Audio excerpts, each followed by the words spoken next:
नमस्कार.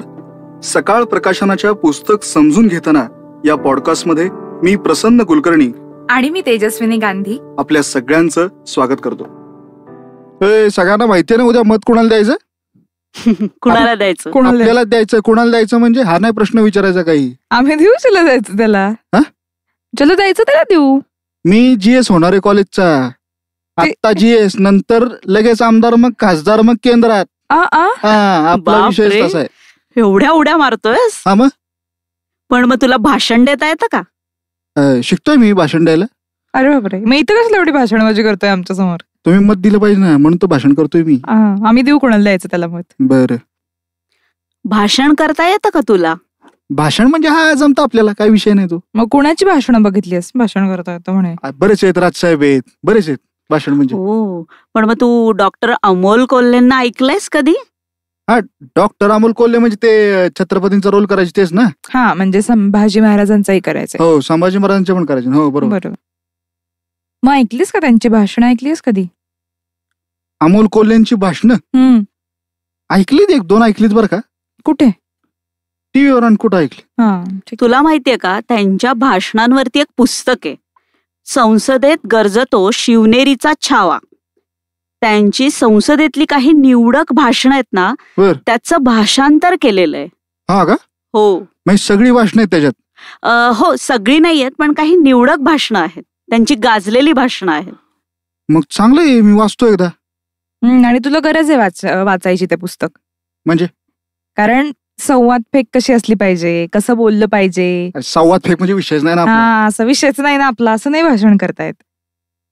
तर ते पुस्तक तू घे, तू ते पुस्तक वाच. त्याच्यामध्ये त्या पुस्तकात काही विभाग आहेत.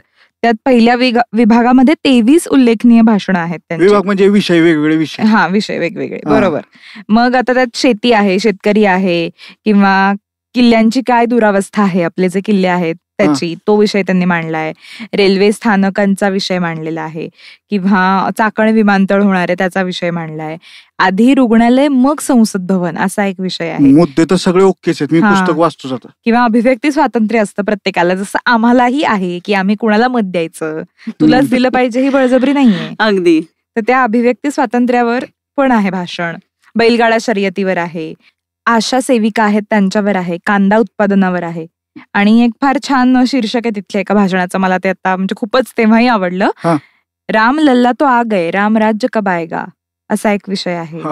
आणि माहितीये का प्रसन्न, ह्याच्यात युवक, कालचा, आजचा आणि उद्याचा, ह्याच्यावरती त्यांनी भाष्य केले, आणि हे त्यांचं गाजलेलं भाषण आहे. वाचतो. आणि फक्त संसदेतली भाषण आहेत असं नाही, तर संसदेशिवायही त्यांनी एक ज्या ठिकाणी भाषणं केलेली आहेत त्यातली पण गाजलेली भाषणं या पुस्तकात आहेत. तुम्ही पुस्तकाविषयी एवढं डिटेल कसं काय बोलताय? वाचलंय की पुस्तक मी. मला पण वाचायचं. हा, मग वाच. कुठं मिळणार पुस्तक? मिळणार कुठे ते? सकाळ प्रकाशन माहितीये? सकाळ माहिती. हा, मग त्यांच्या वेबसाईटवर आहे. त्याचबरोबर अमेझॉन, फ्लिपकार्ट. अमेझॉनवर आहे ना? अमेझॉन. हा आहे. आणि तुला जर फोन वगैरे करून घ्यायचं असेल, थेट संपर्क असतो आपला. थेट, तर त्यासाठीचा नंबर आहे 98-815-98-815. ओके. आणि व्हॉट्सअपद्वारे जर घ्यायचं असेल तर आहे 5 वेळा 8-49-050. झालं. मग काय तेवढं मतदानाचं लक्षात ठेवा उद्या. हो. मग काय तुम्ही म्हणताय तसं भाषण करून टाकतो मी. जिंकल्यावर. जिंकल्या. बघूया.